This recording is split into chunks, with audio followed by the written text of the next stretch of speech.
Hello বন্ধুরা, সবাই কেমন আছো? নিশ্চয়ই ভালো আছো। সবাই কিন্তু খুব ভালো থেকো।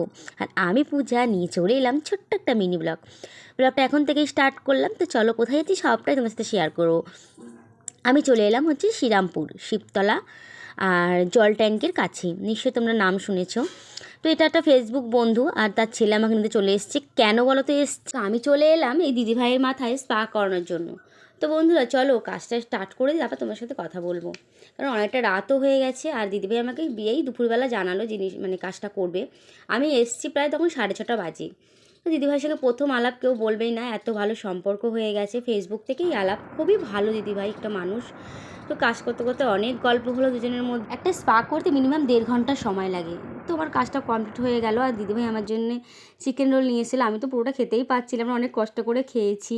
তো দিদিভাইয়ের মুখ থেকে শুনে নাও কেমন লাগলো। হাই বন্ধুরা, তো আমি এখন স্পা করালাম, তো তোমরা দেখতে পেলে। তো কেমন লাগলো তোমার একটু বলে দাও, স্পাটা বলো। স্পা করে আমার খুব ভালো লেগেছে। এই দিদির হাতের কাজ খুব ভালো। আমি বুঝতে পারছি স্পা করে আমার চুলটা খুবই স্মুথিং হয়েছে, বা এই দিদির কাজ হাতের খুব ভালো। রাত হয়ে গেছিলো, প্রায় 9টা বাজে। তাই দিদিভাই আর দিদিভাইয়ের হাজব্যান্ড দাদাভাই আমাকে একটু পৌঁছে দিল।